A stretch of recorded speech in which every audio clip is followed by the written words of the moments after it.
Henry Fayol's, that is 14 principles of administrative theory or management theory. Henry Fayol says that any organization follows these 14 principles. He says that that organization will be a successful organization, and he is also called as a father of management. He says that the first principle is division of work. He says that the work should be equally divided among the individuals.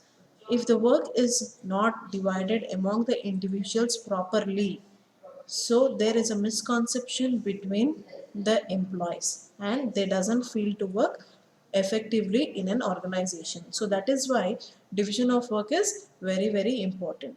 If the work is divided equally, the attention will be focused with the respective portions of the task. So Fayol says that the work specialization is the best way to give the division of work with respective to their skills. It will be the best resources of the organization. The next principle is authority. Always authority should flows from top to bottom. There is a basic difference between the authority and the responsibility. Authority always comes from higher authority to the lower authority, but whereas responsibility will always be with their respective individuals. That means the concept of authority and responsibility are closely related. Authority is well defined by Fayol as the right to give orders and power to exact obedience. But whereas responsibility says that it involves being accountable and naturally associated with authority. So the third principle is discipline.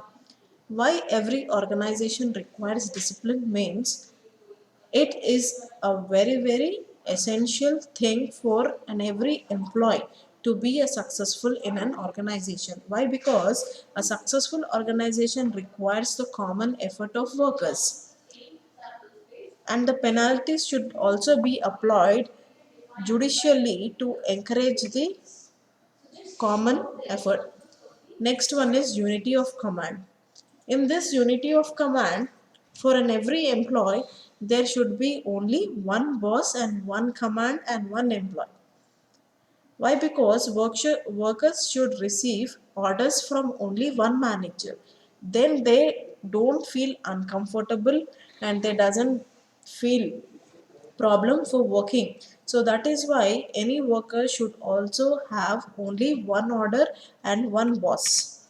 Unity of direction. This is another important principle which is used for entire organization. Why? Because based upon the specific direction, the whole organization is being worked for achieving a common objective goal. Next one is subordination of individual interest to the general interest. This means, let us take an example. A person with having a various skills, but yet he is not interested in doing work in a specific field. So being as a team leader or a manager should understand the subordinate individual interest of an employee, where he wants to work, in which area he specialized. So the interest of one person should not take the priority over the interest of the organization as a whole. Next one is remuneration. As we all know, whatever we do, it is for remuneration. Many variables such as cost of living, supply of qualified personnel, conditions, success of business, everything is done by workers. So they should be given a proper remuneration. Nothing but they should give a proper pay. Then the employee will be more satisfied with his remuneration and he gives more than what he knows. He does more efforts keeping in the organization. Next one is centralization. Centralization is also another important principle which comes under the overall organization. Why? Because Fayol says that centralization as lowering the importance of the subordinate role, whereas decentralization is increasing the importance. So the centralization means the initiation the rules, the orders, everything should be centralized and depends upon the specific organization the manager is working. Next one is the scalar chain. The ninth principle is scalar chain. All the time, the means of communication should always flow from bottom level to the top level management, and order should come from top level management to bottom level management. So what exactly the scalar chain says is managers in hierarchies are a part of chain like authority scale. Each manager from the first line supervisor to the president possess certain amounts of authority. So the president possesses the most authority. The first line supervisor will be the least. Why? Because lower level managers should always keep the upper level managers informed about their working activities regularly. So this is called as a scalar chain. And the 10th principle is order.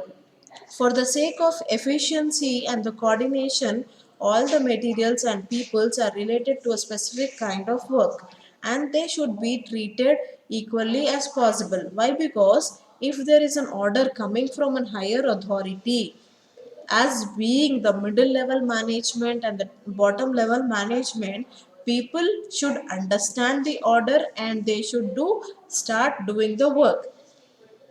The 11th principle is equity. All the employees should be treated as equally as possible. I'll just ask you a small question. If the employees are not being equally treated, what happens in an organization? Miscommunications happen and the problems arises. Why? Because if an employees are not being treated equally, if they are showing some partiality towards each other, the other employees demotivated themselves and they will stop doing their efficient work. So that is why equality is another important principle where all the employees should be treated equally as possible. Next one is stability of tenure of personnel. This is another important thing. Why? Because when a when the people are hiring into any of the organization, they should not keep on giving transfer options or their job location, everything. It should not be changeable. So retention is very important. So retaining productive employees should always be a high priority of management. Recruitment, selection cost, as well as increased product reject rates are usually associated with hiring of new workers. So what happens is the people are demotivating themselves just because of their transfers and changing of their job locations. So in order to reduce this hiring of new workers and selection cost, recruitment cost, stability of tenure should be there for an every organization. The next 13th principle is initiative. Here in the initiative case, every employee should be very cautious. Why? Because whatever the order or the authority is being given from the top level management to the bottom level management, being as a manager or a worker or an employee, we should be in a initiative position to do some work. So management should take the steps to encourage the worker initiative, which is defined as a new or additional work activity undertaken through the self direction.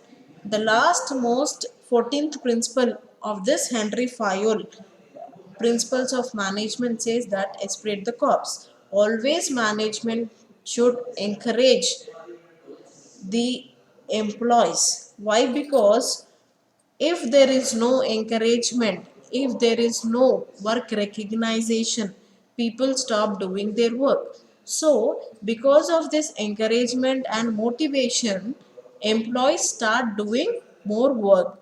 If they reach the organization goals soonly, immediately, within a proper way or within a proper time period, the organization will be a successful organization. So Henry Fayol says that whatever organization is there, if they follow this 14 principles of an administrative theory or management theory, that organization will be in the topmost organization.